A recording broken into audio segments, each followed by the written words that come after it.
You know what the problem with New Year's resolutions is? What? They go in one year and out the other. Joe, this year, my resolutions are going to be in 1080p. Anytime I meet somebody with a September birthday, I think, oh man, your parents started off the New Year's with a bang. Hey-o! Happy New Year! Happy New Year! Should old acquaintance be forgot and never brought too much? Welcome to Carter for Personnel. I'm Jacques. I'm Joe. And this is our end of the year. No one else is doing a year-end wrap summary recap. Nope. Just us. All the news that you need to know for 2018 you get here and only here. So first of all, Joseph, Christmas good? Great. Did I'm an environmentalist, but yet my family kept the coal industry working this year. No, they didn't. You lie. No, You lie like a rug. it was a very, very good Christmas around the old Bailey household. Why do we have to live in such a drafty old barn? I'm surprised we don't get all pneumonia. And I did. I told the missus and our friends staying with us early in the day on Christmas Eve, as nicely as I could, I don't care what's going on, but at like 8 o'clock, I would like it to be completely quiet so I can watch It's a Wonderful Life. Everybody can sit here and watch it with me, and that'd be great. Or our kids can go upstairs, your kids can go downstairs. But either way, I would like to. That's the one thing I ask, if I can sit here peacefully and watch this. So I turned it on about 11:30, and I did. I watched it, pretty much by myself. That's probably preferable. Yes, and the missus was like wrapping presents, and she watched the end. I was kind of watching it with you because I text you like we were texting each other crying points. So the first crying point is George Bailey. Is this the year you can't hear out of? I'll love you till the day I die. That's crying point 1. Crying point 2. Don't hit my sore ear. That's crying point 2. Crying point 3. I want to say, now you listen to me. I don't want any ground floors, and I don't want any plastics, and I don't want to get married to anyone ever. I want to do what I want to do. And you're. Yeah, that's crying point 3. That's when he's falling in love with Mary.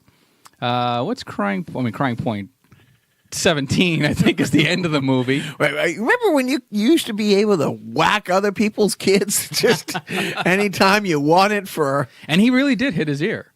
That was real. Like that he hit his ear so hard that he made his ear bleed. And he had to apologize and hug him after the take. That the actor actually... And the actor didn't break? Or yes, he did. He started crying for real. Yeah. But I remember, what the director said. What? Didn't yell cut. Right. This is gold. Keep rolling. Yes, rolling. yeah, right.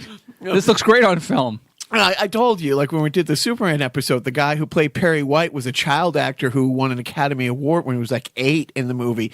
And there was a scene he needed him to cry. And his uncle, honestly, took his dog off the set and told him, he's doing a shitty job. He's going out back to shoot his dog. And the kid started crying, Right. Didn't shoot his dog. No, that's good. But no later, animals were harmed. Only children. Maybe, but yeah, years later, the guy was 60, he wrote memoirs. He's like, yeah, I never forget my uncle for that. It's scarred him. Scarred for life. But no, I did not know that story that he made the kid actually bleed and. Yeah, no, it was a complete accident. Method actors. Did they have meth back then? So, yeah, but it was. Right? So I was sort of watching it with Joe. It was a very enjoyable Christmas Eve and Christmas. Like I told Joe, I got everything I never wanted. The Flintstones mug. That was it. When Joe gave... And a late edition, just today, a few days after Christmas, Biff, who always just the best, most thoughtful gifts, got a pair of Ray Bork socks. Yeah, it's pretty nice. It's funny. They were talking on sports radio today, and was an old Patriot filling in because all the regular guys are out. Just sidebar real quickly. And one kid's like, young kid, and this is where the weekend fill-in guys get to do the primetime drive shows during the week. All the regular guys on. And he's like 28 or 29. And he's like, yeah, I remember when I was 7 or 8, before the shit really started to happen here in Boston. The biggest thing that he remembers is when there was a small parade and like something down at like downtown Boston when Ray Bork brought the cup back From Colorado. we were so desperate to glam onto anything at all that we celebrated a former player winning with another team on the other side of the country. Couldn't have happened to a nicer guy, though. Like, Oh, no. Look, it wasn't like Roger Clemens winning it with the Yankees. Ray Bork, and then see, we won't go completely down the rabbit hole. The backstory is Ray Bork signed a contract. His contract was coming up with Boston, and he wanted to stay here, Boston, for life. He took the quote-unquote hometown discount and took less money to stick around. And over the next couple of years, the Bruins completely, the ownership, I just remember the ownership. At the time, I think there was 24 teams in the league. It was before the last 2 waves of expansion. And the Bruins were the second most lucrative team in the NHL behind the Montreal Canadiens. 22nd, 23rd in payroll. Right. And everybody knew it's like, so They don't get lucrative by writing a lot of checks. Ray wasn't going to win a cup here. Like, they were in a forever rebuilding stage, and he only had a couple years left. I've never seen a player leave the city with people being more like, go get him, and cheer. I mean, Adam Vinatieri got booed mercilessly when he came back with the Indianapolis Colts after he left. People forgot they franchised him 3 years in a row. Like, the reason he left is you can't do it a 4th year. And so, they want to give him a long-term contract because they thought he's near the end of his career. He's still kicking pretty damn good, like 12 years He's literally still kicking. But even Adam, Mr. won us 3 Super Bowls, got booed when he came back because he's like, yeah, I want to go get paid now. Right. They franchised him 3 years. Ray Bork was a hero. I mean, they had a legitimate parade and a big ceremony for him. Like, there was a big billboard on the Boston Garden wishing him luck during the playoffs that year. So anyways, yeah. but times have changed. They have changed, and they are changing. So how do you want to approach this podcast? There's, looking forward to the new year. There's looking back a week, or we can look back to the entire year. Let's do the normal show rundown, but we've taken out a lot of the bullshit awfulness. Yeah. Just do that quick, and then we'll do our year-end recap. All right. I think we'll start off, we'll start at the beginning, which is a good place to start. Mm-hmm. Oh, did you see Mary Poppins? I did not. We have not. No. My boyfriend had things to do. By the way, that was a quote from Sound of Music, and I'm fucked up. Try again. Yeah. No, your thing said, I thought you said you was okay, Spider. Go on. But I did see Happy New Year. Oh, New Year's plans. It is New Year's. This just drops what? The day before New Year's? New Year's? I think that's called New Year's Eve in America. New Year's Eve. Is that what we call it here? In the States. And last year we talked about our love for the Three Stooges marathon. Yeah. Anything diverts this year? Or is No. the same thing? No. I mean, we might maybe do a precursor, a little tailgating, and play the VHS behind you Three Stooges VCR game, which is actually kind of fun. We played it once before, and it's not that bad. Is it Shemp? No. Or is it, it's Curly. I'm sorry. Or is it Curly Joe? Like, I'll accept Curly. I think it's just OG Curly. All right. But yeah, we'll watch the New Year's Eve marathon as programmed by My 38, or what do they call it? No, just TV 38 now. I'm stuck in the recent past. It will always be WSBK in my heart. Yes, and it still is, isn't it? Yeah, is it still? Those are still the call letters. WSBK, TV 38. Who's the announcer? How's the movie loft going? Who was that? Dana. What was his name? I see the guy. Oh, glasses. God. No glasses. Dana. Oh, he kind of looked like Robert Urich a little bit.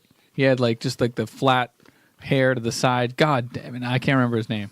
But he was the announcer, and go on. So this week, I saw it in its entirety. You saw parts of it. But Splash Fest 2018. Was Gallagher back in town? Is that Same thing. Aquaman. Oh, how was it? It was okay.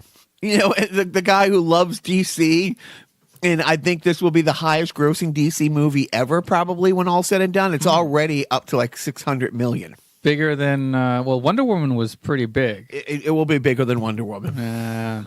Always taking the thunder away from a woman. But on this case, it's the women taking the thunder away from the women. Right. True. Yeah. So I saw it with the missus who's been counting the moments to go and see this. I mean, her only complaint with the movie is there was maybe 2 or 3 scenes that his shirt was on. and you had some people in your life, penisless people, who also feel the same way. We were at a family event, and one of our family members somehow got his hands on may or may not have got his hands on some sort of a fuzzy but pretty good quality bootleg of said movie. But at least it had Korean subtitles, I believe. I think, or Vietnamese. I couldn't tell.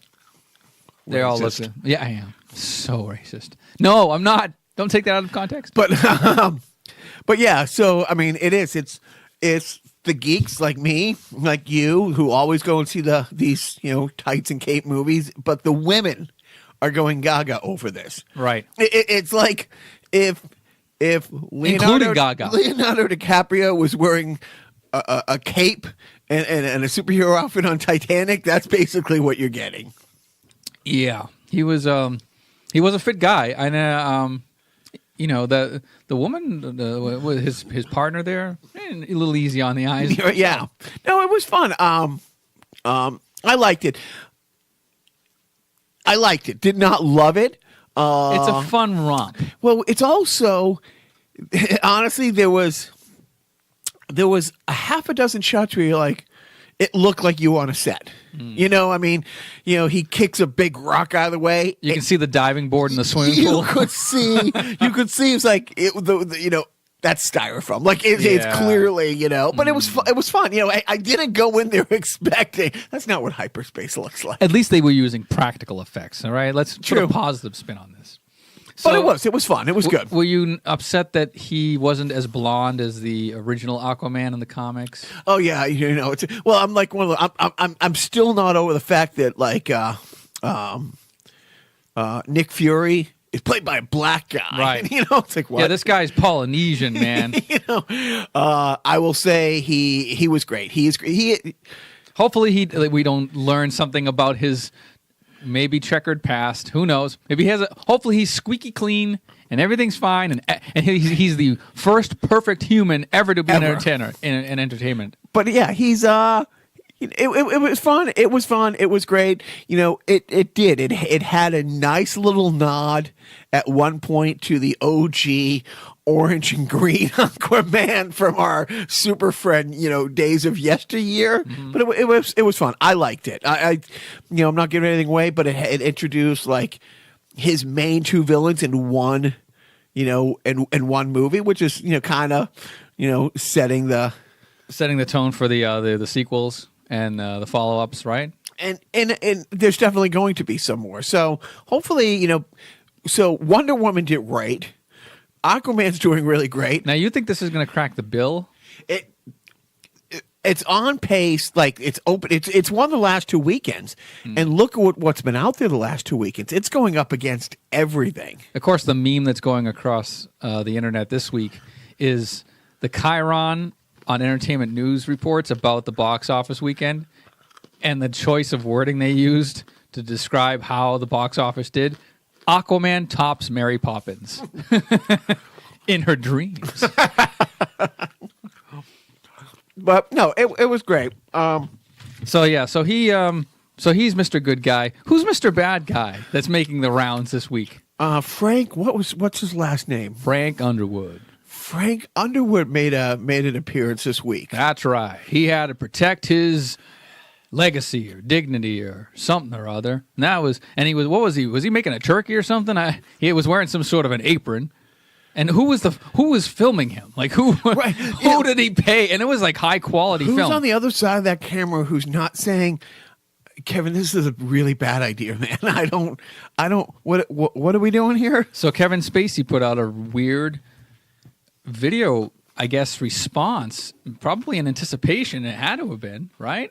I don't. It didn't look impromptu, but he is that kind of an actor where he could have just written something down, like within the hour of the announcement that he was being charged with assault on an 18-year-old boy. And being brought up on charges, but he put out a video on Twitter like that day, kind of just saying, as Frank Underwood, sort of pleading his case vaguely. I didn't even watch the video. I saw clips of it, and I kind of got the gist of it from people talking about it. But yeah, and actually, one person like hauntingly said, like, this is the kind of stuff people post before they, off themselves. When I saw it on the news feed, I'm like, Kevin Spacey channels Frank Underwood in a clip. I'm thinking this must have come out when the allegations first happened. Like, what was that, 2 years ago now, a year and a half ago? Mm-hmm. Thinking, this was him fighting to keep his job because he's like in the character talking about, well, you're just not going to take allegations at face value and blah, blah, blah. And you're going to let my entire history and work. And I'm like, and then as it's playing, I had it on the computer and I'm like scrolling through the phone and I was like, oh wait, this is now. This is in real time. This is happening. And I'm like, whoa, we haven't heard from, he's laid very low. He hasn't been on social media in a year. And this was his comeback, Louis C.K. started off small at like Chuckles on Route 1, getting his foot back in the door on an open mic Wednesday, but Kevin Spacey just... Well, to be fair, the schools were on winter break, so he couldn't do the local tour. You see what the and with this, but fucked up. What doesn't look fucked up on New Year's? Before we get into the Three Stooges marathon, I saw there's a documentary I was watching, kind of the making of, and the director talking about a documentary on Gilda Radner that's going to air on CNN. Is it Love, Gilda? Yeah. So that was the one that came out in theaters last fall, right? And but so I don't know, of all places to pick it up, CNN. Yeah, well, I guess CNN does they have those 80s and 90s and 70s retrospective series, so maybe this kind of falls into it. And like every other news organization, once the news stops at about 8 o'clock, they have to go into the entertainment world. And, Anderson Cooper can only say so much about Donald Trump before they can, have to cut him off. Speaking of Anderson Cooper, management was showing me a clip where I guess it was two clips recently where he was telling a news story about a French actor who, peed on an airplane, like wouldn't let them use the bathroom, so peed on the floor. And it was a 2-minute editorial on it with like 30 different, puns and stuff like, it's going to stain his reputation. You go through the whole, and he couldn't stop laughing through the thing. Wow. And then there was she goes, oh, it's great when he breaks down. And then she was, showing me other clips where he had Kellyanne Conway on. It's a split screen with her. And he's just literally laughing in her face. And she's like, well, you can laugh. I think it's like the first time she used the term like, alternative facts. Like, Right. And we'll have to look this up because I can't remember. And management is like, do you know who his mother is? Yeah, it's Vanderbilt. Like, dude, he's a rich boy. There's the Rothschilds, there's the Rockefellers. Yep. There's the Vanderbilts. Like you gotta silence your phone. There's probably the silence. It's probably the 3 richest families in the country. Yeah. Oh, that's why it came up, because when the director was talking about the director of Gilda, Gilda, I guess they had made a joke on Saturday Night Live about like his mother. What was her character? Rosanna made a joke about her mother. Oh. Who came out with her own line of pants, like back in the 70s, and the joke was something along the line of like, you've taken the great family name, and now put it on the ass of everybody. Like you'll see another thing. But anyways, it's funny in the original Gilda. But yeah, I did not know that he. For him to be that much of a liberal snowflake coming from phenomenal wealth beyond all imagine. You don't see the Walmart heirs kind of out there championing the little guy. Well, he brought up differently, I suppose. And also, when you're that, what's the word, gay, it's kind of hard to not, to kind of be on the Republican side of things. You would think that, but there's a lot of rich Republicans out there, who... That's a pretty big closet. Yeah. Okay, so moving on. Walk-in closets. That's how much they are. We covered a little bit last week, but Ruth Bader Ginsburg is the baddest ass badass that ever asked. Probably. Honestly, I think she could kick the shit out of both of us because it came out this week. It's like, a big vote that came down last week that 3 days after surgery, she's taking part in. Mm-hmm. It's... And now she's at home recuperating from her surgery. Where the cancer surgery. Yeah, it's just like she takes a licking and keeps on kicking the fucking shit out of it. And all right. By the way, have you seen the clips for the new Ruth Bader Ginsburg biopic that's coming out? It came out a little while ago, I think, but now is it? I guess it's coming out more in it's in select cities now, and then it's going to be a broader release. It's on the subject of sex, is what it's called, or something like that. Interesting. It's an odd title. But it's it's about her being a woman.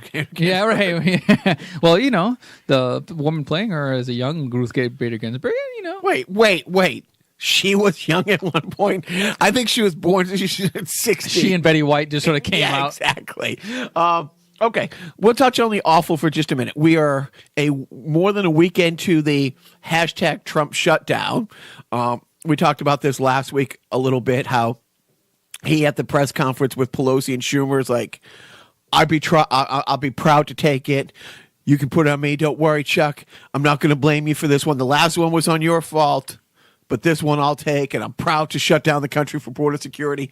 And now he's losing his shit trying, because the polls have come out. It's like 47% blame him, 33% blame the Democrats, and he's trying really hard to blame them for the shutdown.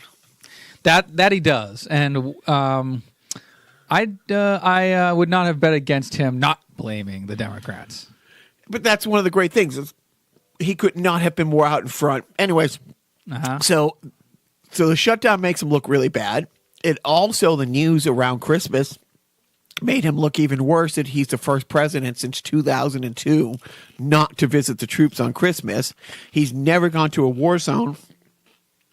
The only president not to go to a war zone yet. Also, I've been to Harlem. Also, he it came out this week, and who knows how legitimate it is, but the daughter of the podiatrist who gave him the bone spurs deferment said, my father did that, as a favor to Donald's father. And that we've always talked about in our family. So he was having a bad week. So he jumped on a plane, went over to Iraq, was there for an hour. The big takeaway is even when you do the right thing, he goes out of his way to fuck it up. Tells the military he just gave him a 10% raise, and he's the first president to give him a raise. He haven't had a raise in 3 years. It's like, no one's getting a raise, Donald. It's like you flew over there to look them in the face and lie to them. And then he basically had one of his campaign rallies. It's like, and of course, I don't want people to get fatigued because people keep bringing up stuff like, it's technically against the Constitution for you to use these as campaign rallies for yourself. You're not supposed to politicize this, but yet it's exactly what he went over. And he can't not.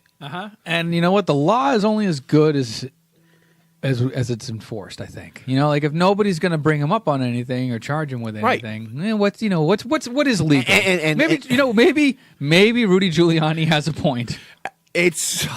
I don't. We're not going down. But let's climb. I got a ladder for the rabbit hole that we get. But the Michael Cohen thing, it's interesting. So Michael Cohen, he got sentenced. He got a real sentence. He could have been longer, but he got 3.5 years or 36 months? 3 years. 3.5 years. But the Mueller people were trying to get him a lighter sentence because of his outstanding cooperation. However, it's come out this week that the biggest thing in the Steele dossier, not confirmed yet. Now, keep in mind, not everything has been confirmed in that Steele dossier from 3 years ago. Nothing has been disproven. Like, that's the thing. It's like, has the PP tape surfaced yet of him and the Russian brokers? No. It hasn't proven that it doesn't exist. That's the extreme. But Michael Cohen was alleged to have been in Prague meeting with Russians about the election in 2016, which he still claims it isn't, but it surfaced this week. I think it was The Guardian in London, went through the phone records and his phone pinged near Prague, Czechoslovakia, in 2016. And Cohen was asked about it, and he's been on social media denying it, that he's never been there. I trust him. So, well, that lying son of a bitch. But that's the thing. It's like, okay, if you cop to everything, why would he still be lying about this? So it's interesting, but we'll see what develops. Yep. So, nothing else happened in the news. So let's move on. Yes, please. 2018, Joe. Good year. I'm turning this podcast around. Good year for you. 2018. I don't know. I think you talked about going to the rickety stool and rope store, but you never did. So we'll put that in the win column. Well, they sold out of their inventory, and then now it's like a Halloween store. It's just like you haven't done any Frank Underwood videos. No, I haven't done any Frank Underwood videos, but I don't have that kind of a budget, nor talent. I'll let you catch up here. 2018, it's like every other year since Trump has been elected president. People on social media, fuck you 2016, fuck you 2017, 2018 can bite my asshole. And then 2019 is going to be just as shitty. 2020 is going to, drink cum. And then it's just going to go on. We're getting really dark here. Yeah, exactly. Well, that's the thing. Is like, now, some people are saying, like that gay guy got fired from the sperm bank for drinking on the job. Drinking on the job. The Dickens out of people. The Dickens. Nobody gets me. So 2018 was, I don't know, I think it was good in some respects. I mean, what happened in the midterms as far as the Democratic blue wave, as tepid as it was still a blue wave. It was a blue wave in the House for sure. And the amount of women elected to office in that year, and this year has been phenomenal. 2018, what else has happened? I don't even remember 2018. I'm like a goldfish. I just swim forward and I forget what happened the last 5 minutes. Good thing I wrote a couple things down. Thank God for you. Let's stick to some good Carnival personnel stuff. We had a number of guests this year. Each and every time, I think it was spectacular. Go down the list. We had our good friend Biff, who did a Carnival Personnel podcast and a sideshow, which, he explained all things Japanese to us. Yep, I remember that. I thanked him for Sony. I believe. And we talked a lot about underwear vending machines, his favorite J-pop metal bands. It was a great time. It was. Thank you, Biff, for coming by and not taking anything. we don't know. Yeah. Price is Right. I think Price is Right being here this year was a huge highlight. Right. He was a delightful person. His girlfriend Sarah popped in, corrected a few things. When will we ever talk cricket on this podcast again? The next time he stops by the podcast. We had your friend Peter. Our friend Peter. Twice. Yeah, once for Muppets and the other time for, don't tell me with the cartoons, the Looney Tunes. The Warner Brothers collection. Yes. I think he's somebody like who's local. He's down the street. There is an empty mic here that was intended for our senior Republican correspondent Jim, who shall remain nameless. Damn it! So let's see. And then we had Renetsky. That was fun. So basically, if you're an old friend of mine in from town, you can stay with us, but you have to do the podcast. Basically, if you shoot pool with somebody here, you could be on the podcast. Sits on his Where does that get you? A discontented rabble instead of a thrifty working class. Don't stop, because we could go all year. And then our last guest, Alex from Gold Star Boulevard. Right. And we saw him again at the show. That was fun. So the show, and then when I was going through like the breakdowns of the shows, first of all, if you're listening to this podcast, again, apologies. And thank you. And one of the highlights, and every week I look forward to the podcast dropping to see how Joe's going to tag the shows. The funny names that he comes up with for the shows, for the different episodes. Right. For like the first one of the year, I put Happy New Year. Wow. Where do you find the time? Like, who were the ad wizards that came up with this one? But yeah, no, they're generally, pretty funny. And but we did, including this one in the calendar year 2018, 50 podcasts. Is that right? Well, there are 52 weeks in the year, and we took a week off, and this is the last one. This will be the 51st podcast. So, yeah. Dude, no, yeah. So, and then 17 sideshows. That's a shitload of me talking. That could have been more. That could have been another. We could have squoze in another 33. I would love to do more sideshows because. So when I was going through some of the highlights, let me go through some of the highlights. And when I put down the highlights for the year, one of the highlights is the sideshows because you talk a lot more during the sideshows. And I do. I have a list somewhere of the show. Yeah, here's the sideshows that we did. Star Wars, 50-50 with the talking. Back to the Future. You literally pushed me to the passenger seat of the DeLorean and you hit the gas so we had 88 miles an hour. That was fun. And this is 2018 was the year you finally saw Back to the Future Part 3. Together. Yeah. Which is how Jesus meant it to be. Yeah. Let's see. What else? We did a National Lampoon Radio thing. I mean, that was a sideshow / hour-long self-indulgent theater, which was fantastic. We did We did one on Star Wars. We did one on The Jerk. Finally, our namesake, podcast namesake. The new sideshow is here. See, that's what. Yeah, that was the name of that episode. We did a Mel Brooks one, which was fun. Infinity Wars, which was fun. Of course, the Muppets again with Peter, the WB cartoon, old school Conan, which you're like, hey, let's do that. The Phil Hartman one, which as we're doing the sideshow, we both realize it's like.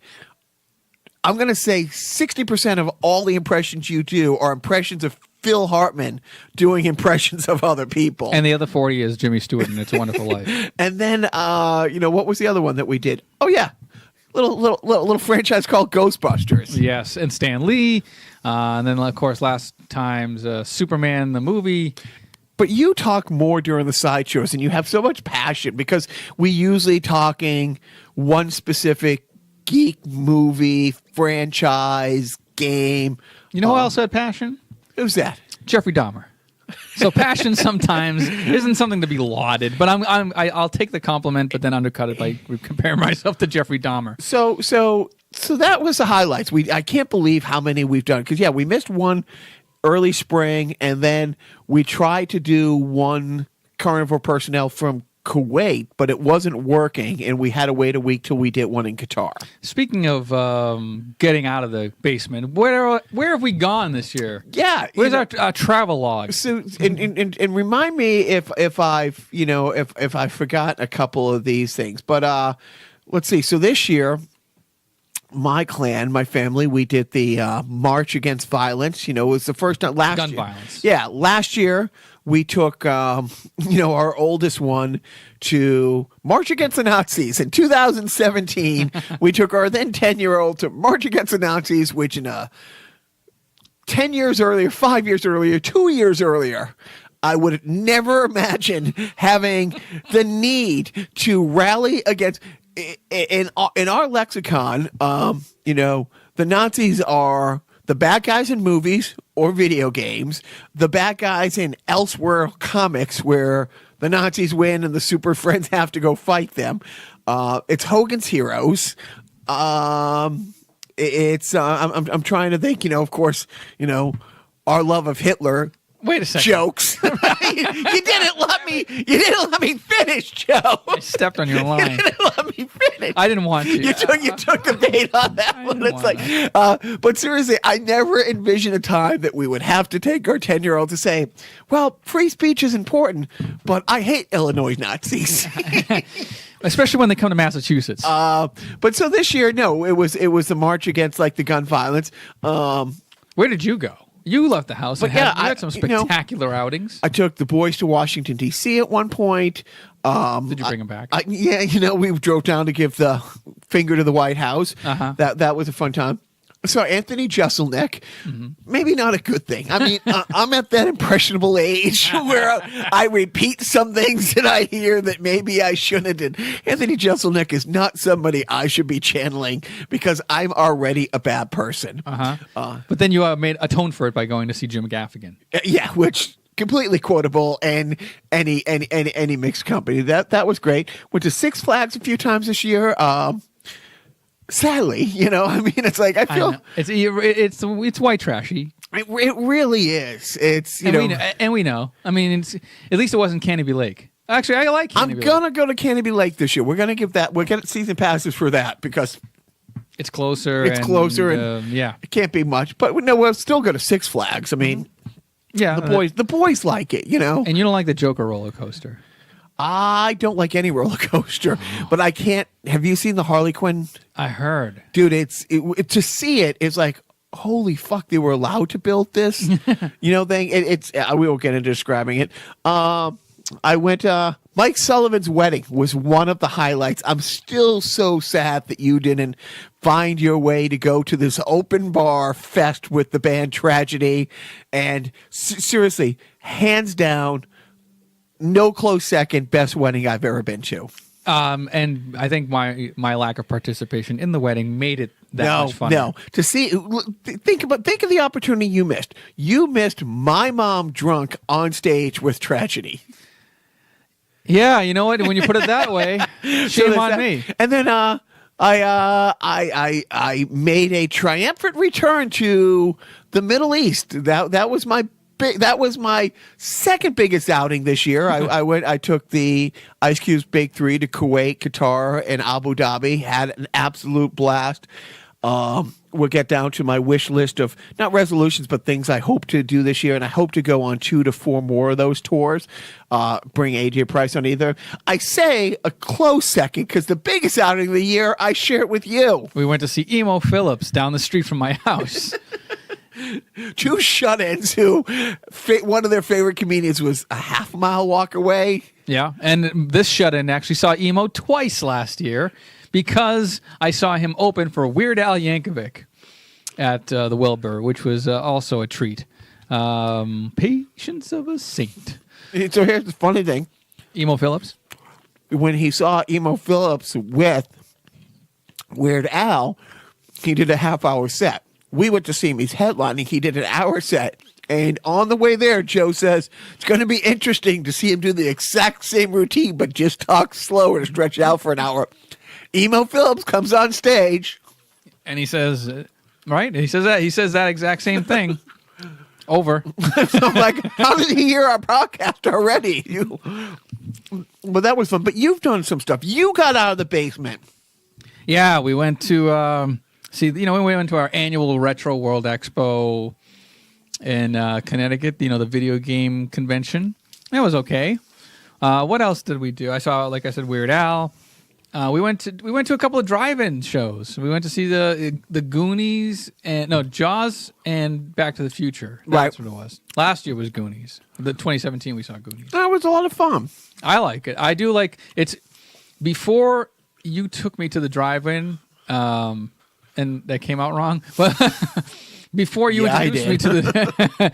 I've not been to a drive-in my entire life before you started inviting me along with your family recently, so I thank you for that. And doing the headband things with the kids, that was a lot of fun. Playing heads up with our iPhones. Yeah, that's fun. I'm an ultra-competitive asshole motherfucker when it comes to games, but that's beside the point. And what else was there? Oh, yeah, my son had a... He graduated high school this year. That big? My older son, and he performed. Graduated high school and is attending and started college. Starting college, online. But it's foot in the door. Hey, however you get into DeVry, you get into DeVry. You get his money back from Trump University yet that you roll that over? I knew I shouldn't have given all my money to that evangelical preacher on television. But yeah, and we saw him perform at his high school, I don't know, concert. Yeah, it was a musical concert because he took music tech. It was great. Yeah, it was a good time. So, so we did basically nothing this year. All boring. Hoping he parlays that into a opening gig with Beyond Id this year. I thought you were going to say a gig at Sullivan Square Tea Stop. I'm playing on the platform. Dude, some of those people, Robin Williams, remember when he, when they went to the producers of Happy Days and they're like, this guy, he's a street performer, and what, with one of those guys in the corner with a hat? Well, in his defense, the hat was pretty full. Yeah. So, no, but that was the other big thing for 2018. Dan and I, have played our first show in Boston in 7 or 8 years, and more importantly, our first show with the professor, Sean, in 20 years. So that was great. We did 2 shows, and like I said, Sean would like to do 12 shows. Dan would like to do no shows. I'm more on the Dan side. I'm leaning towards 3, maybe 4, but probably 3, maybe 2. Maybe none. It's really, Sean and I really can't go on that world tour together without Dan. So, but we'll see. But no, I mean, you don't want to do like a Dan hologram. If we have the money, but 2018, as far as going out, doing things, not being in the basement, but just doing this, 50 times a year, we've done some stuff. Yeah, I guess you can kind of say that. I guess you can. I would like to do, like we talked about, like, my family. Unfortunately, we've become that family that does goes to the soup kitchen and works on Thanksgiving. Great, but I'd like to do it. Fun fact. Hungry homeless people are hungry more than on Thanksgiving. Turns out that they would like to eat more than once a year. So one of the things, and we'll get into some of the stuff, but I like to do more on it. I would like to. We keep talking about going to the video arcade with Robert. All right, is it Fun Spot or is there another one? There's a couple of them. Yeah. There's one in New Hampshire and one in Rhode Island. Yeah. The one in Rhode Island, I think, is probably is that the better one? I forget. I don't know. Right. I know it'll be a good time. But 6 months later. So I'm going to go over some of the highlights in the news and just in general that we've talked about on the show. Do it in Billy Joel. We didn't start the fire fashion. Go. I'm not the talented one. But the notorious RGB is like, yes, shitty year, complete embarrassment. Bloatus is leading us to the apocalypse. We all knew he would. He is the swampiest of swamps, but fuck that. Let's talk about the other stuff. Enough of his ass. The absolute horrific Parkland shooting has given rise to this group of kids who, to the detriment of the NRA, will not go away, and they will not shut up, and they will not be silenced. And it is great that an awful, awful, awful thing happened that usually no change comes out of. But this time, these kids have. And for me, that's been a highlight. Unless you live in Ohio, where they broadened the gun rights laws. But that's another thing. Yeah, but on the other hand, like the NRA is having lots of financial trouble, and a lot of it stems from this Russia, thing, and sounds like Trump now, this Russia thing with, but no, I mean, the Parkland kids, rise. Here's another big thing, and it's funny to think about how this will be looked at in 5 years, and 10 years, and 20 years, and 30 years. Stormy Daniels is now a pivotal point in American history. Mm-hmm. She'll probably be the most famous porn star when all's said and done. Yeah, because it was her case against her lawsuit against Trump to get out of the non-disclosure agreement, which had started this. And without her, we would never have met Michael Avenatti. The gift keeps on giving. Let's see. We got, the blue wave and the House, was a big, but also the governorships. No. with all the awfulness, like, President Pelosi hasn't taken over yet, and, all this stuff. They actually went up a seat in the House, the bad guys, but in the Senate. But the blue wave was a highlight. Let's see. We've talked Chip Boy graduating, the AFE tour, your passion on the sideshows, running the Mass Pirates and the Worcester 78s was a highlight for me. Mm-hmm. True highlight, feedback. Yeah. You don't want, not from me, sir. When we collectively either get a tweet, and it's usually from Biff or somebody, or I get text about a show, or somebody from F&H or a friend overseas who I don't know is regularly listening, texts me, I take a screen grab and I shoot it to Joe right away. I'm like, see, it's not just me yelling at you in your basement. No, it's somebody texting to me in my basement. So it was still kind of an insular kind of, but it's there. Group of people. But it's fun. It is. I love getting it. Your video reviews, and more than just the game reviews. The game reviews of the old games is a fun bit I like, but I like when you talk about what's happening in video game news. When you it was helpful. It was helpful to one of our listeners when you went down the road of Red Dawn Redemption. Close. Am I saying it right? Whatever. What was it? What's the game? Wake Up Little Susie. No, no, it's Red Dead Redemption 2. Isn't that exactly what I said? I haven't purchased it yet, by the way, and I probably never will. But your passion for that world is great. I have a passion. My little guy's baseball career has given me such joy, as much as I hated it, because it led to some good comedy with us, Yep. Lemon's lemonade. Exactly. The Mueller investigation, that's kind of been, it's one of those things. It's like, it's great when something happens and you want more to happen, but things have moved. I mean, I'm going to say that's a highlight on my list for the year. Sasha Cohen's show. That was a good one.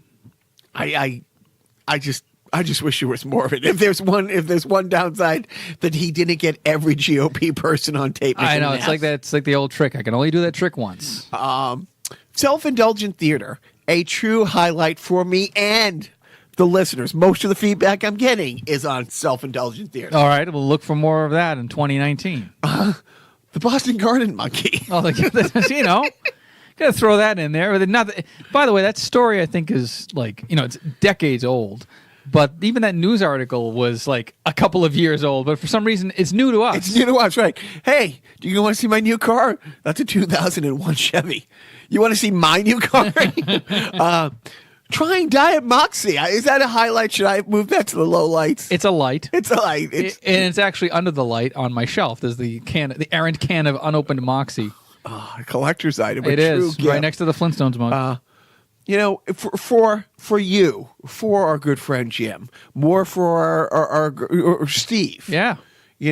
My sister, and the city of Boston. The Sox won. Again.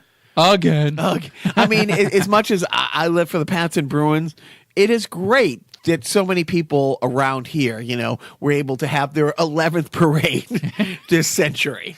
We do love a parade nowadays. All right. Low lights. You. The Pats didn't win their last game they played last February. Mm-hmm. Enough said, except for the fact that Bill Belichick not playing Malcolm Butler cost him the Super Bowl, which has cost a lot of, strife and anxiety in that locker room. By the way, what's their? I know we'll probably get into this in sport, but what is their current record? Are they 10-5? They're 10-5, breaking the fourth wall. We're recording this before they play the Jets on Sunday. Mm-hmm. The Jets have nothing to play for except they hate the Patriots. And right now, the Patriots have the second seed. If they have the second seed, it means they don't play Wild Card Weekend.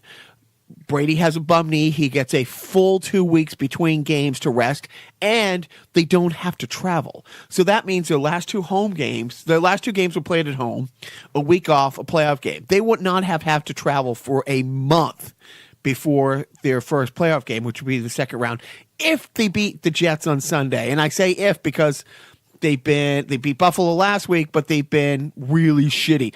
Last week they beat Buffalo, and Brady threw for 140 yards, 2 interceptions, 1 touchdown, which was a great Julian Edelman touchdown. It was more on him than a great Brady throw.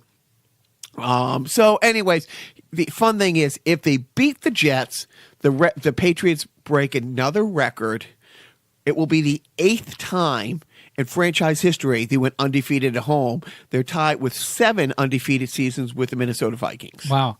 I only brought it up because I predicted a 10-6 season way back in so you're hoping for the Jets to win on Sunday, you bastard. I'm just, I'm a competitive son of a bitch when it comes to games. We both said they would lose in Miami. That's true. I have them coming in, I think, at 13-3. So, I'm the closest without going over, or was I close? Were you? Either way, We'll both go over if the Pats win on so Sunday. the Patriots have kind of been a down thing. I mean, this is what an arrogant fucking.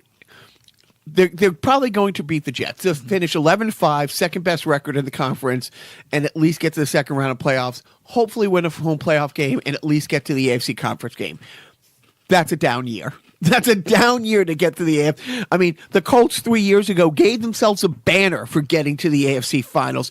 They lost that by almost 30 points, and they gave themselves a banner. They celebrated that. It's a down year. So Real quick. One of the highlights was the Parkland shooting kids. Low light. Yeah, right. Hey, right. The kids are the highlight. But the low light is why they were thrusted into The limelight. limelight. Yeah, I broke my foot. The Kavanaugh hearings, the Bill Cosby verdict. It's a highlight for the victims, but it's like it's tragic that he a hero. It's tragic that anybody was a serial rapist. So I shouldn't say it's more tragic that it was a beloved. Yeah, figure in I our mean, it's life. just a tragic all around, right? Not like Tragedy that played at Mike Sullivan's wedding that my mom got up on stage and performed. Anyways, let's see. Yeah, I think of all the awfulness, and Joe's laughing how I described it. How did I describe it? Of all the awful things that Blotus did this year, I put this as the most embarrassing low point in American history. Blotus bowing to Putin at a joint summit. It does. Does it say bowing? Yeah, It does say bowing. Okay, they got Your changed. eyes ain't so I said blowing. I think, and that basically. No, it was on the highlights and lowlights. Moxie. Gotta have that moxie. Let's see. The big news stories was the North Korean summit, the Me Too movement, Louis C.K., Chris Hardwick, and Baby It's Cold. All that. Let's see what else. What else do you have on there? You had Blue Wave, the gas explosions in Mass. Jeez, yeah, they're kind of getting back on their feet now. I think there's still a few people living in hotels. Yeah, and that was 4 months ago. It takes time. These things take time. What are we, Puerto Ricans? See, because in Puerto Rico and they didn't, but that. And then the Sox won the series again. Okay, so let's see. The other big thing that's big in your life and my life is movies. Mm-hmm. Let's see. These are the movies that I went to. I don't know, or that I saw. I didn't go to see Shark Lake, but it was a highlight for me as far as movies.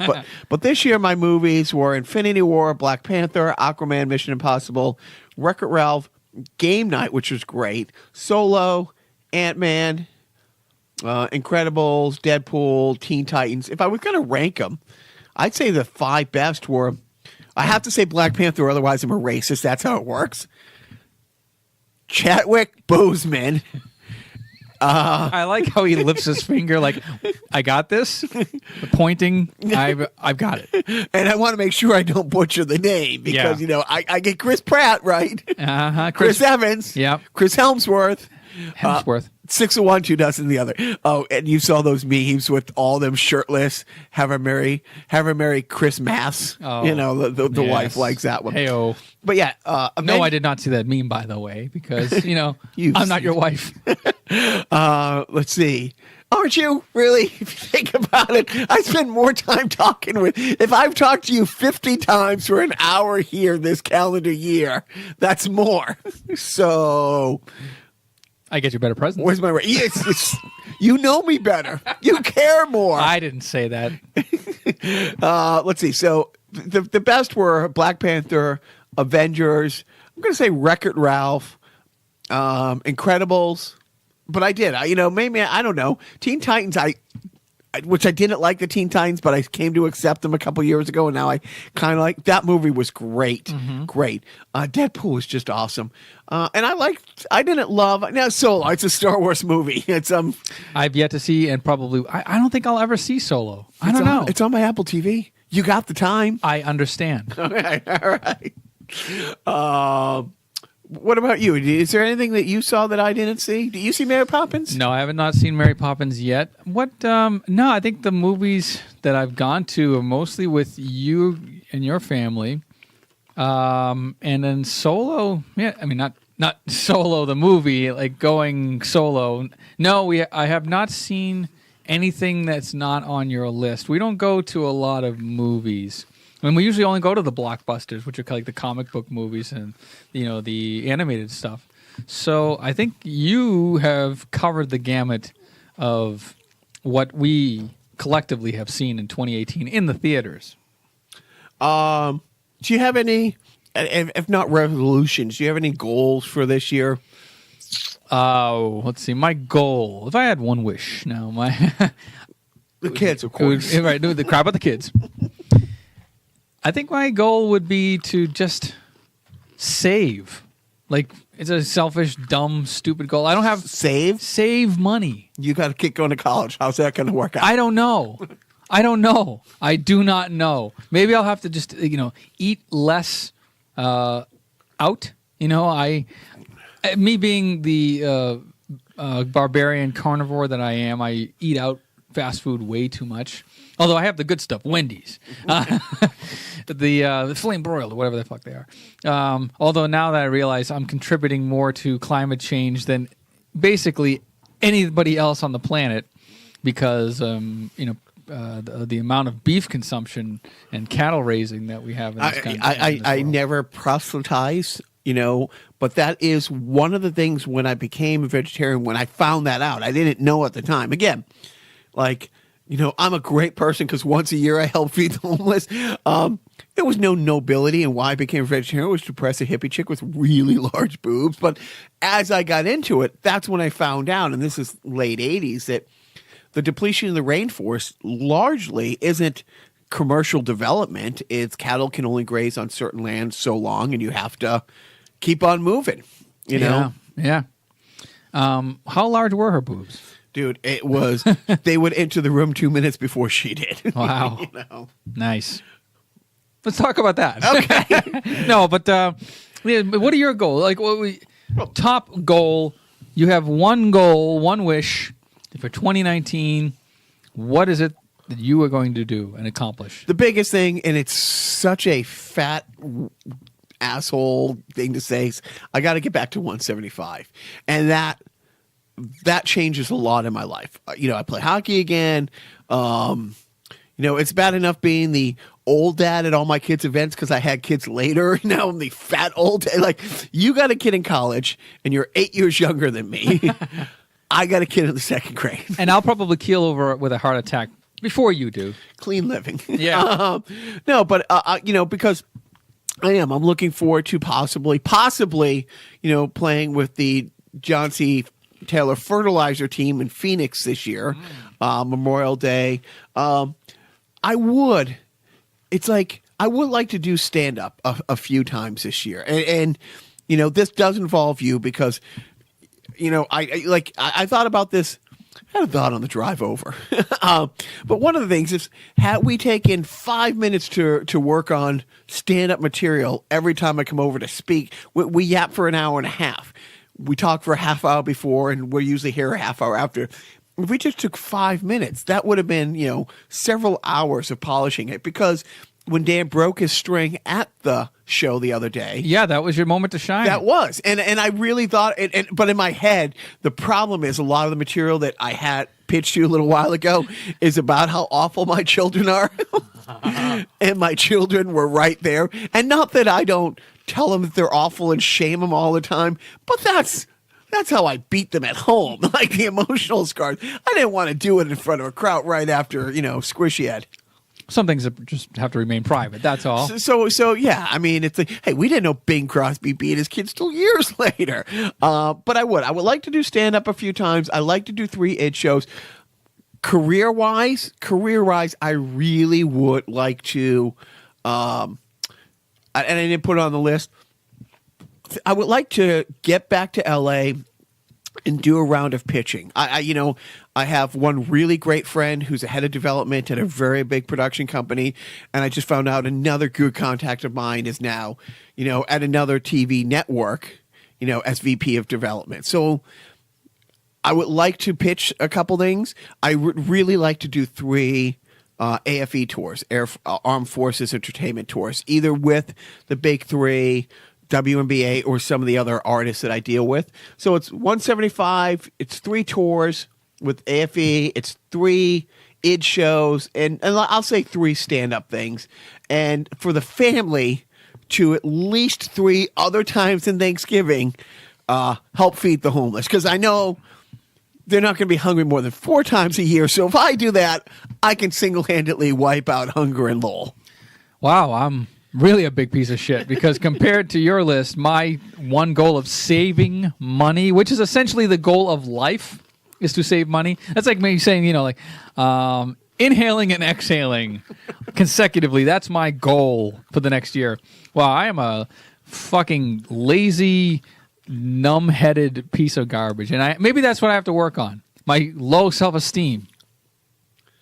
No? Roger, no. My suggestion to you would do more self-indulgent theater.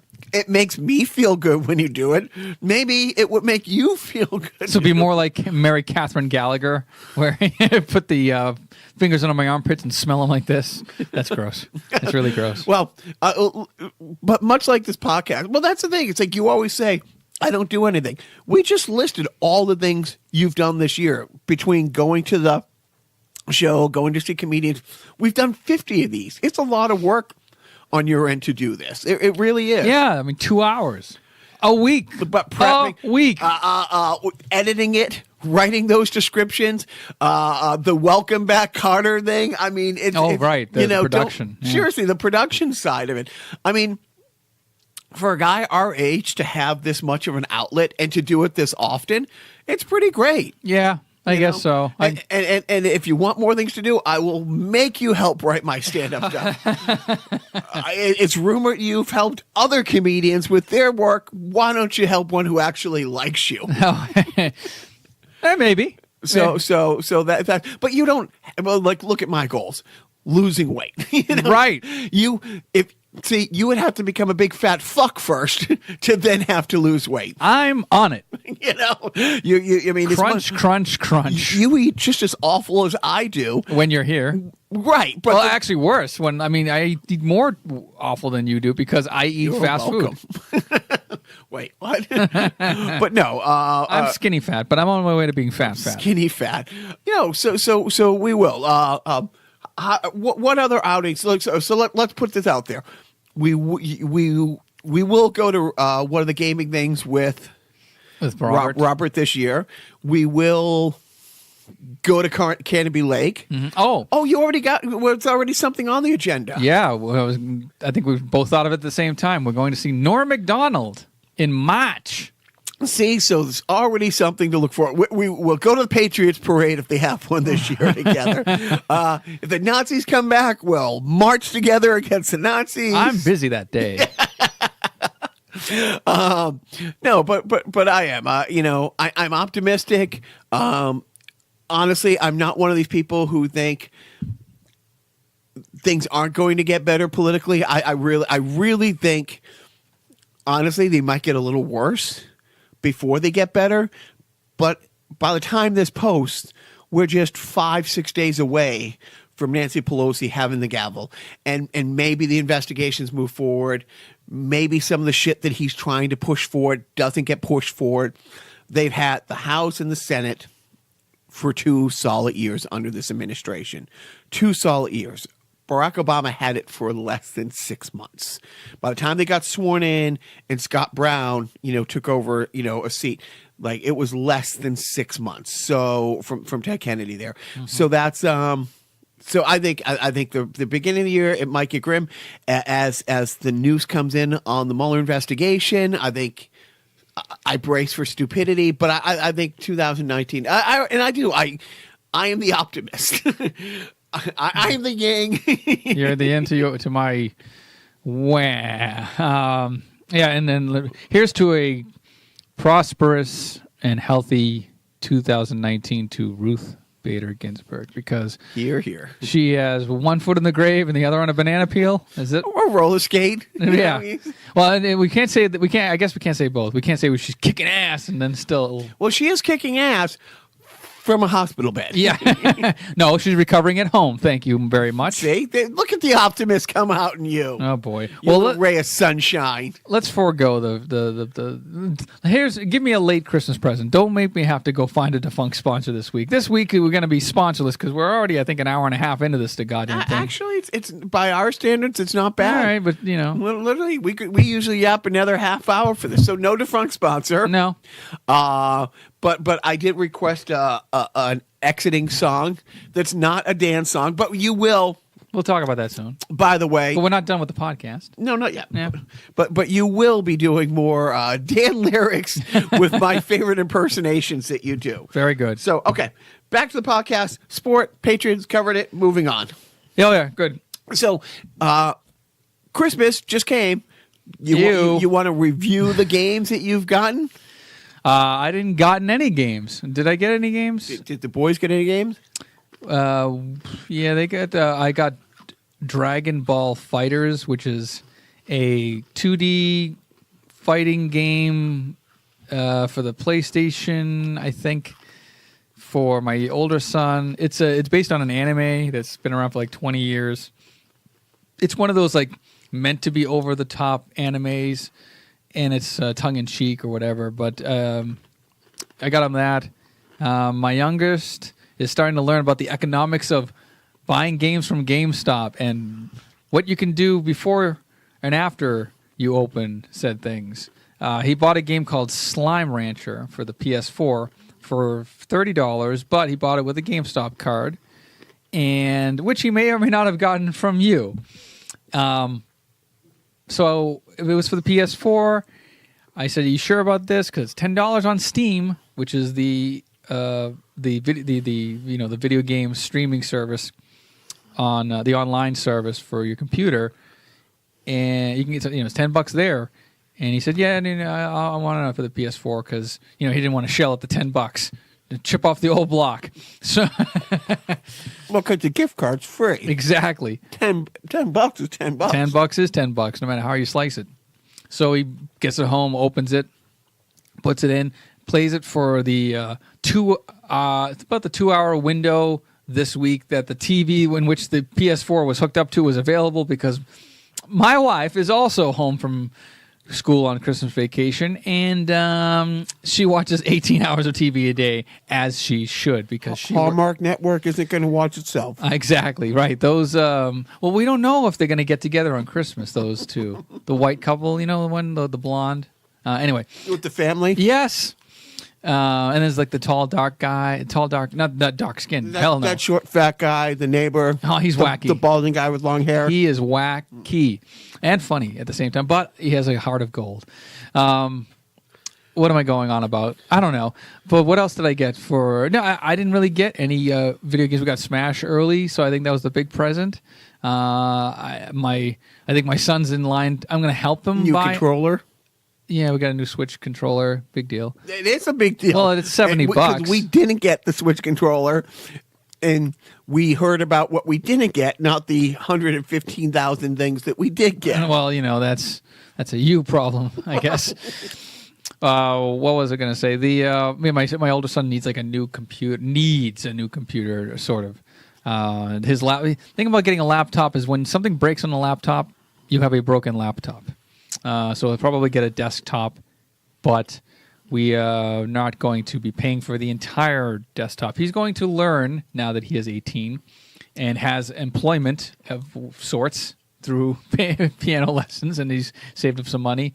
he's going to have to pay for most of that himself. Like he's going to have to buy his own computer, but we'll chip in for, a monitor and stuff like that, the extension plan. We'll throw in a couple of shekels his way, but for the most part, he's going to have to buy his next computer because I want my own damn computer eventually, and my don't get me wrong, the iMac that I have from 2007 is quite the workhorse. I was using it today. I use it to edit the podcast every week. Maybe if I had a faster computer, I could edit the podcast in 1 hour instead of 2, but we'll see how that shakes out. As far as year, and you maybe do like a year in games kind of quick thing. Yeah. For me, it was Spider-Man for the PS4 in September was a big deal. Looking behind me to see, I think I got South Park, The Fractured But Whole. Which you said was pretty great. Yeah, it was. Did you say it was like 4 episodes of? Yeah, it's essentially like a long series of episodes of South Park, and it's like a turn-based RPG. I'm not a big RPG guy, so that's kind of where I lose interest. Is the actual gameplay. Like if I could just watch the cutscenes strung together, that would be exciting. What else? Turns out you can. I've actually done that where I've been like, I don't want to play. Oh, what's one of the games that the kid is into? A little while he was into Assassin's Creed. Mm-hmm. I've actually watched the Assassin's Creed just cutscenes on YouTube. Right? Yeah, like it's a 2-hour movie by the time you're done. Exactly. Yeah, those are pretty good.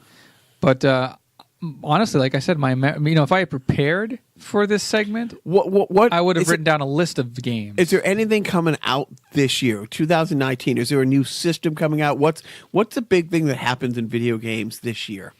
This year, 2019, I don't know. There's no big video game system coming out. It's just we're still in the same generation as last year.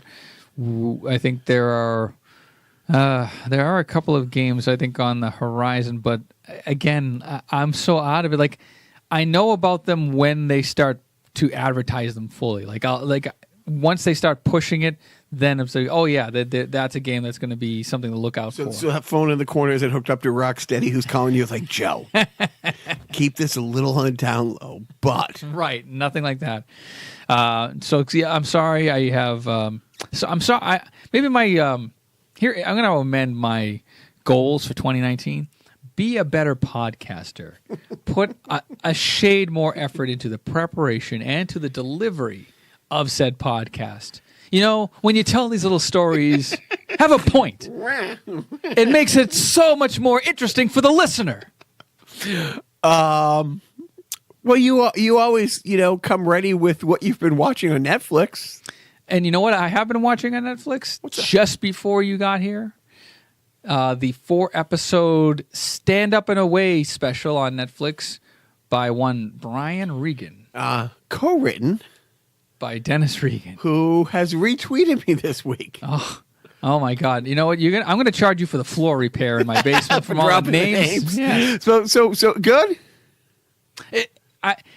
Yeah. Produced by Jerry Seinfeld. Yep. Okay. Executive produced by Jerry Seinfeld. It's. I think he pitched it to him in a car one time while they were getting coffee.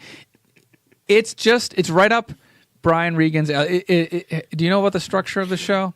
I know, but I've seen 2 clips. I've seen the clip where he's a consultant who helps you name your store. Yes. And the one when I think he's on a first date and it's at a restaurant where the tables are really close together. And he can overhear the people next to the table that they're sitting at. Who are planning a bank robbery. Right. It's a funny, it's kind of like Chappelle's Show, but for 60-year-old white guys. It's him in front of an audience doing stand-up sets, like little bits and pieces. He actually does play some of the hits. I was saying numbers and stuff. It's boxing. What's the plural? Moosin. Jermaine. Tito. So he does that. Like he does play the hits. He does new stuff. But then he also has a quote-unquote floor producer, a girl that he banters with back and forth to sort of segue into the pre-tape segments like the skits you were describing. Gotta say, I'm not one to nitpick on the diversity of the casting, but let's just say the bank robbery segment that you were watching, guess what ethnicity, or let me put it this way, guess which ethnicity they were not. White. There you go. And we know most banks are robbed by white guys. They are. Most crime in this country is committed by white people. It's right. Am I wrong? No, you're white. But Brian Regan's special is funny. I laughed out loud a couple of times because I like Brian Regan's delivery. He's got the delivery. He's been doing it for 30 years. He's got it down. You're just waiting for it, and he delivers on that respect. And the skits are not hit and miss. Some of them are like funnier than others. There's another one where I won't spoil it for you, but he comes up with it's an infomercial or a commercial for something that you take with you in your car. And it's like a convenience item, and I'll just leave it at that. So I'll let you be pleasantly surprised. But it's 90 minutes all told. It's I think it's a good time. That's less time than the movie Solo. Right. See, and better spent. Time better spent, I would presume. I don't know that. I don't. Well, what else? By the way, there's a new Netflix thing that I'm going to look into. You don't watch Black Mirror? I don't. I watched the one episode you suggested. The Star Trek one? Really bothered me. I still have nightmares of it. The Star Trek one? Yeah. Oh, wow. Yeah, no, things like that. Like the anxiety level. And I dwell about it. It's like, well, now he's trapped in this world. And this, I mean, right. That's me. It sticks with you. Well, this new thing is called it's Black Mirror.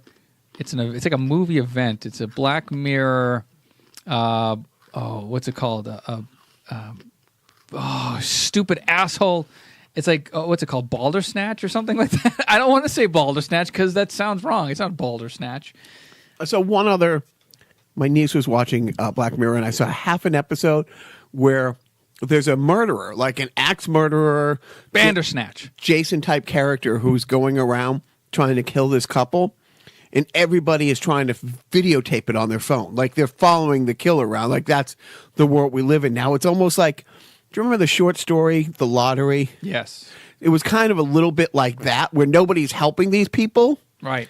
And they're kind of like cheering on this guy who, and I'm like, yeah, I can't do this. God, there's another Black Mirror episode where a little girl is part of a kind of an upstart technology company where the parents implant this sort of tracking monitoring device in their kid so that they can see what the kid sees, hear what the kid hears at all times. And you monitor them through this iPad. We call that Alexa. Yeah, you would monitor them through this app. And as she grows up. But then there's a feature where you can blur out unsavory images. So if she sees somebody getting punched, she just sees a blur. She doesn't actually see the punch. And she goes through life like this until they eventually turn the stuff off.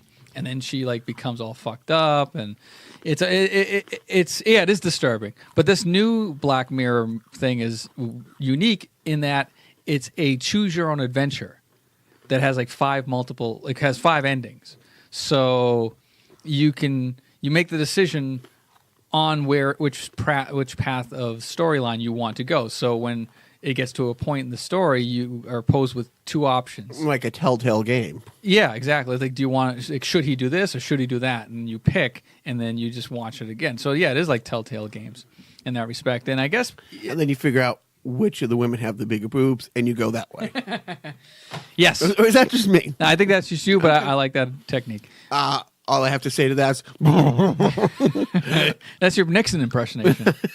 Wait, this is your Nixon impersonation. Thank you.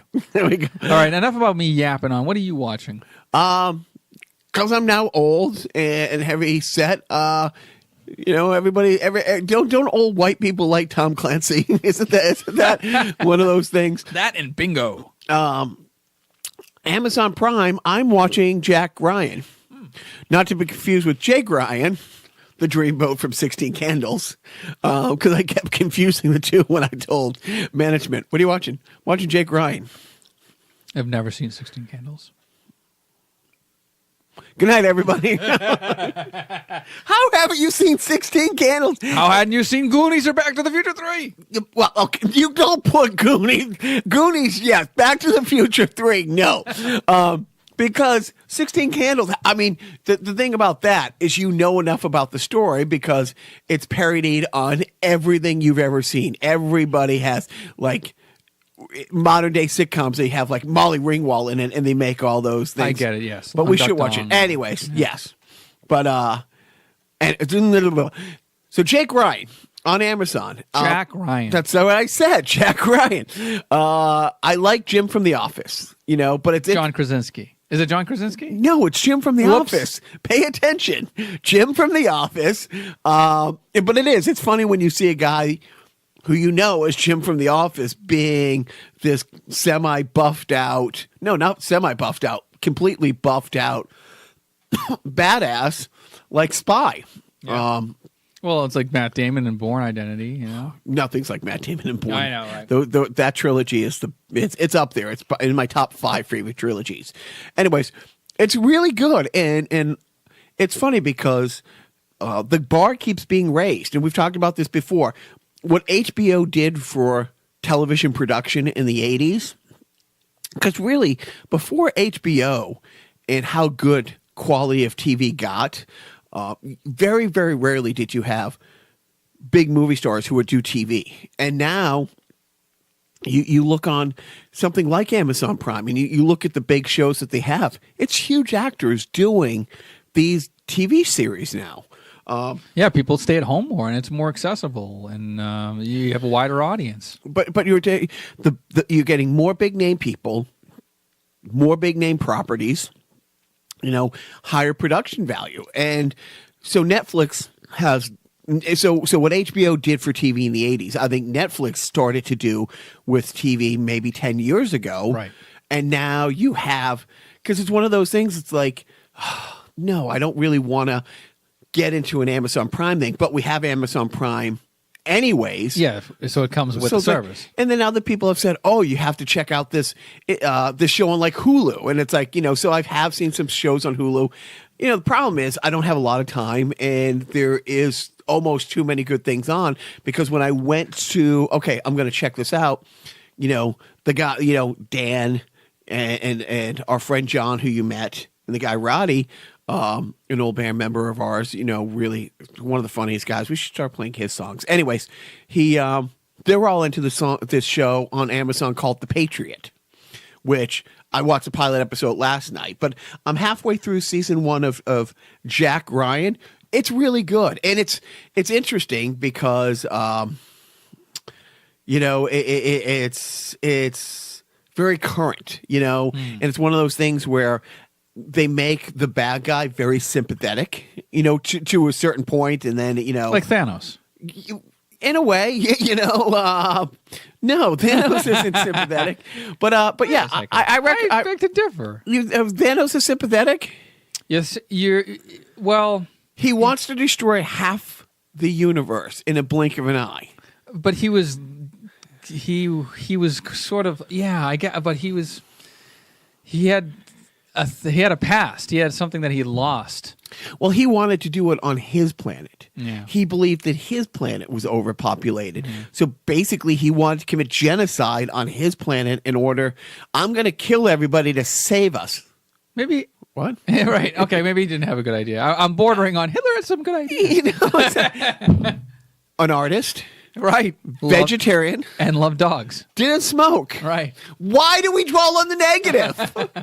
Go on about Jack Ryan. I like it. So I would have been done with season 1 already, but management decided, like, she came home and I was like 5 minutes left in the first episode. Oh, I thought about watching this. Oh, can you start over? The answer is no. You can pick up episode 2, sit here, I'll give you the Reader's Digest. Never the right answer. Right. I know, it's so hard when you're in a relationship and you have to share shows.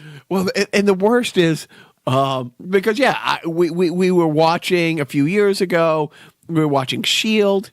together, and then she's in Qatar for 2 months. I'm here, and it's about back and forth. And then, okay, so we can't watch this one show together. So I start watching The Arrow and Flash.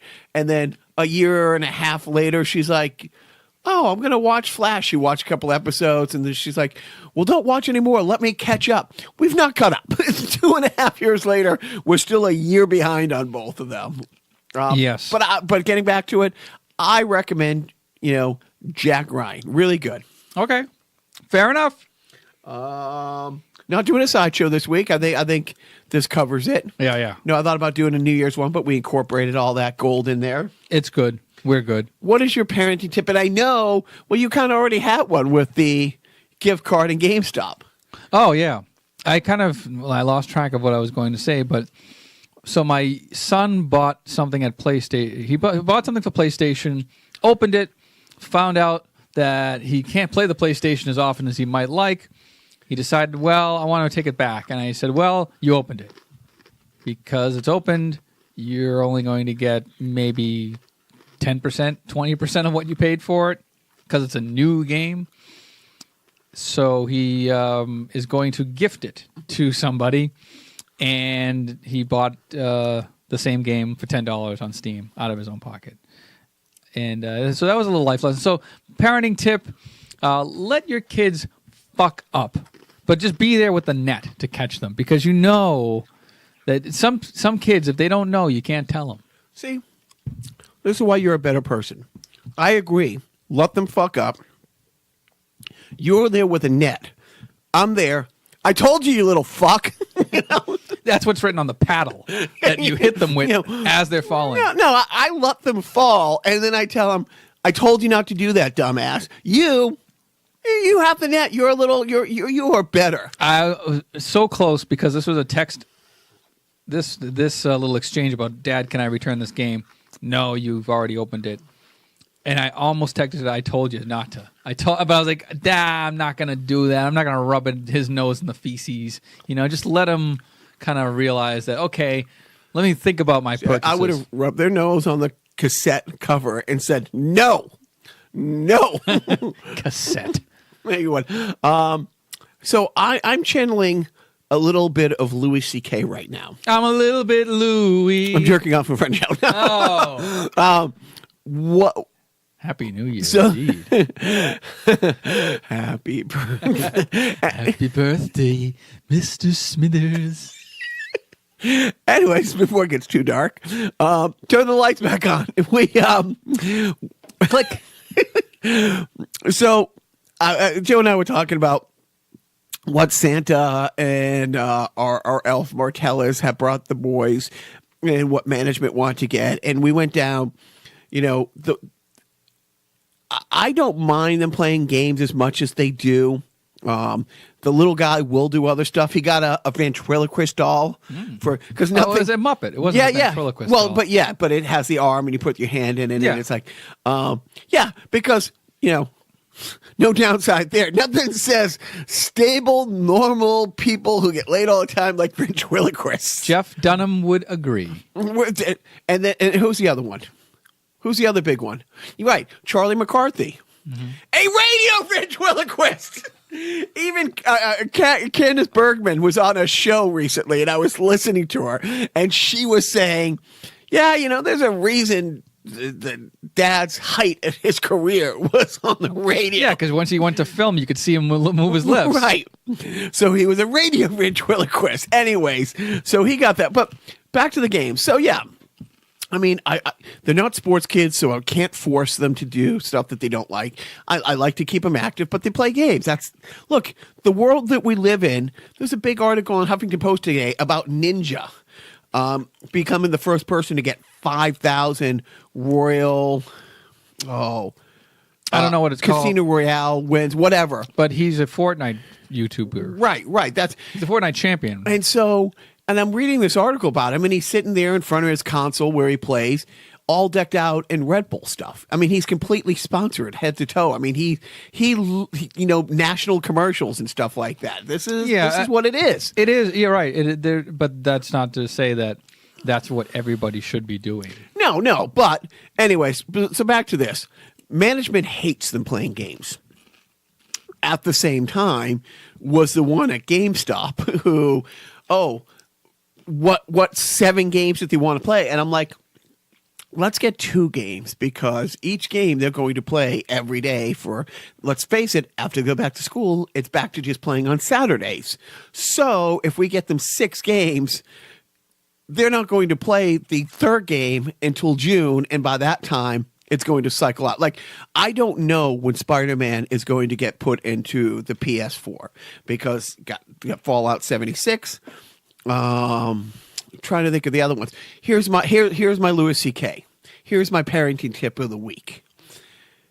If you don't want your kids playing a lot of video games, don't buy them a fucking lot of video games. Like Louis C.K. had this routine from a few years ago. People are like, my 4-year-old, that's all he does. All he does. He's always playing his game. He's on his game. In the car. Playing. Like, oh, did he go out and buy it? Did he get a job and get it? You don't want him to play the games, and don't fucking buy him the goddamn games. Like, right. We like, parents love the alone time that the video games buy them. Like, it's just like this. It's the occupied time. It's like build them their own little game shed in the backyard. To some extremes, yes. But that's a double-edged sword. You know, but it's also like the hypocrite kind of comes out in a lot of us, because my wife says, I don't want our kids having a lot of screen time. They have too much screen time. Now, I'm going to go watch Property Brothers while I look on my phone and work on my laptop. And take over the living room. Right. I want to watch TV too. This is more about me than anybody else. I have one of these people in my life who tells me I can't let the boys play on the. Hold on one. Oh, you have to see this thing on Facebook. Right. You know, it's like, I thought we were watching a show together. No, we're watching a show while you're watching Facebook. Are we watching this together? Because I rewound Jack Ryan for you. Yep. I've seen the first 55 minutes of this episode. How many? So I don't know. Maybe because you've seen It's a Wonderful Life 3,000 times, you were on your phone while you were watching the movie. But wasn't. See? I picked up the phone. The ringer's off and the vibrating's off. I picked up the phone to text, not a group, not to post on Twitter, but just to text, because we had talked about the dust. You have to dust the living room before you watch it, because it gets in your eye. Yes, exactly. I know. During the thing, I'm going to love you to the day I die. And it's like, and she did. And she did. And she did. You know? I mean, look, she Daddy, was the one. Teacher says, every time a bell rings, an angel gets his wings. That's right. That's right. That boy, Clarence. And that was number 18, 17 or 18? 17 somewhere. Yeah. But anyways, yeah. Parenting tip of the week. You don't want your kids playing a shitload of video games, don't buy them a shitload of video games. If they get a paper route, if it's 1978, they go out and they buy their own, that's a different story. But if you don't want your 8 and 11-year-old to be playing games nonstop, don't make every Christmas present you get video games or video game related. Mm-hmm. You know? I know. Right. It's a vicious cycle, but you know, such is the way of parenting. Parenting's hard work. Turned out, we had an incident at my friend's house a few weeks ago with the Switch. Switch got broken. My friend was able to fix the Switch. That friend being you. Little guy didn't know that. Didn't have it for 3 weeks. Guess what? Each and every fucking day the sun came out. Actually did a little more drawing, a little more creativity. You know, interacted more. Yeah, I know. It's funny how that happened.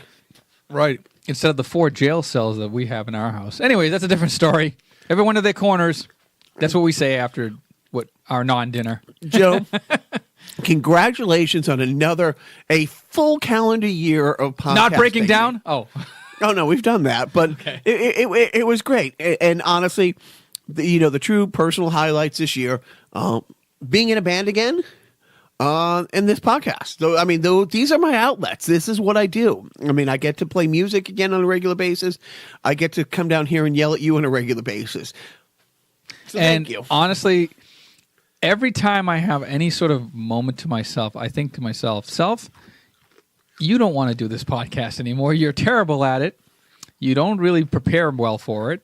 You're not as creative as you think you are, or maybe you're not working as hard as you should on the podcast, and you should probably end it.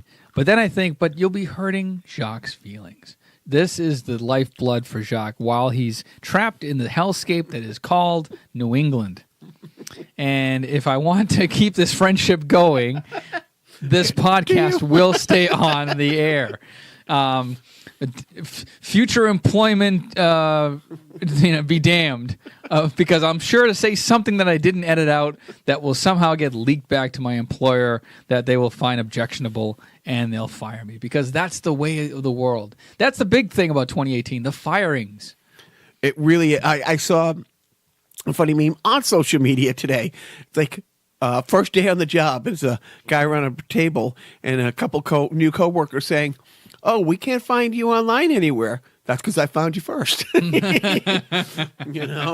So, yeah, that's the way of the world. I mean, if it weren't for this podcast and maybe some family connections, I would delete my Facebook account. And also I've, not that I'm like at the level of Louis C.K. where I need to delete my tweets, but I've looked at, like, I'm on Twitter. I have a couple hundred followers. Nobody cares.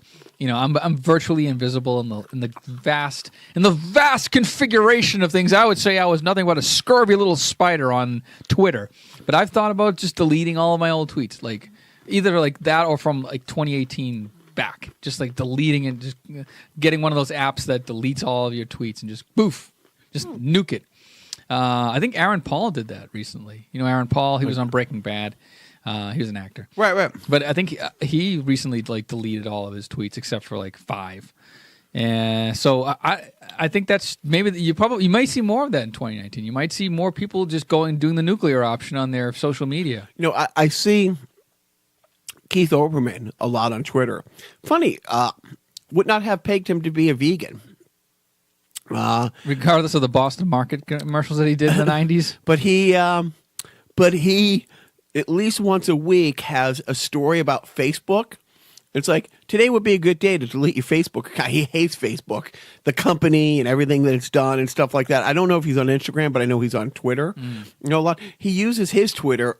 I'm going to say a third of his tweets are networking adoptable dogs, like rescue dogs and stuff like that. Yeah, I think since Trump's been elected, I think there are still people who are on there every day, like Rob Reiner, who's like old school, but he's out, and he's also very vocal politically. But there are people who are just out there, just venting about how this administration's terrible. Is another example of how this is bad, and there are people who have just sort of like, not given up, but they've decided not to do it on Twitter on a daily basis because it becomes like just a succubus. It's just it's funny because I've tried to peel back a lot of that because there's now a couple people I'm connected with on Twitter in a semi-work thing that I'm like, yeah, I don't know if they lean the complete other way, but I don't know if I want a fuck Blotus every other tweet thing. So I've scaled back on that. I mean, I still like almost everything that Super 70 Sports puts out. I don't even follow Super 70 Sports because I don't need to.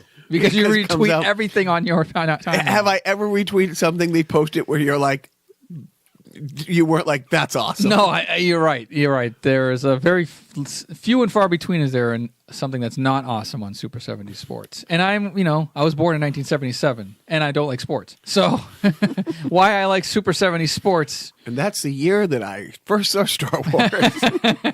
All right. So what? You're older than me. Get over it, snowflake. Anyways, Happy New Year to you. In jail.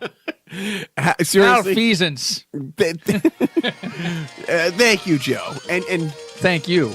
And going into 2019, do not forget. Have a happy New Year. As the bells ring out, everyone will shout, Happy New Year. Have a happy,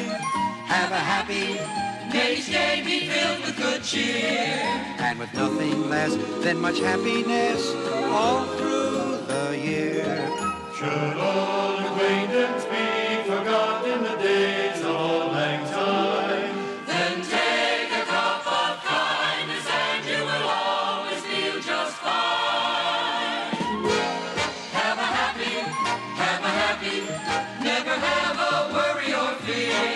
Here's my wish for you. Hope my wish comes true. Happy New Year. Have a happy New Year. Happy New Year. And may it